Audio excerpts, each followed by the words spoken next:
All right, 7th graders, here we are. Taxation without representation. This is input 8. So that means you'll be creating output 8.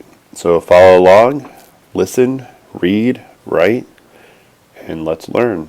Taxation without representation.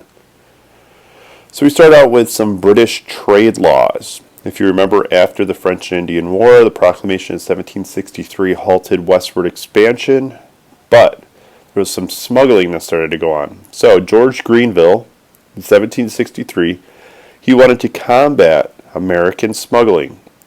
So the writs of assistance were put into practice. This stated that officers could search anywhere to look for smuggled goods.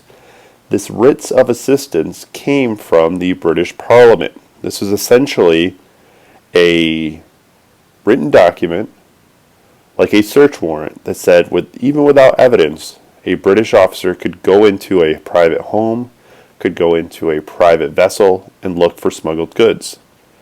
Those accused of smuggling would no longer go to a colonial court, but to a vice admiralty court. This type of court had no jury. Juries of all colonists were letting smugglers go, even if they were guilty.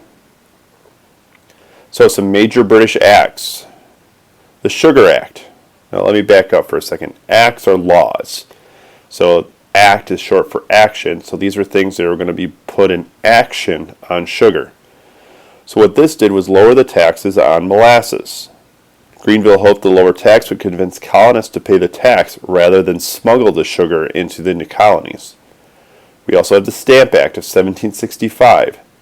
This is a tax that required a stamp on all written and printed documents. Patrick Henry and Samuel Adams protested the Stamp Act in Virginia and Massachusetts, both of these guys being some famous patriots of the American Revolution era. And the Townshend Act, a tax on imported goods that would be taxed when entering the port. Imported means coming from outside the place where it was coming into. So here's a portraits of Samuel Adams on the left, Patrick Henry on the right.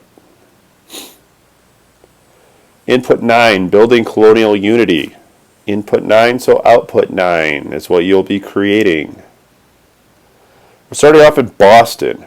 First, we have the Boston Massacre, March 5th, 1770. Tensions were on the rise between the British and the colonists, so some colonists gathered together and began to taunt the British soldiers, not only taunting them but throwing snowballs at them. The British soldiers ended up firing at the colonists, killing 5 of them. They were a little nervous. It was cold, they were overwhelmed, and this was most likely an accident. The first man killed was Crispus Attucks. So what this led to was propaganda being spread throughout the colonies. Propaganda is something that might not be 100% true. And what we have here is an example of that propaganda. This is a woodcut carving by Paul Revere, a name you might already know, showing the, quote, Boston Massacre. What looks like a bunch of British soldiers lined up ready to fire. Most likely this is not an accurate representation, but a means of getting people upset.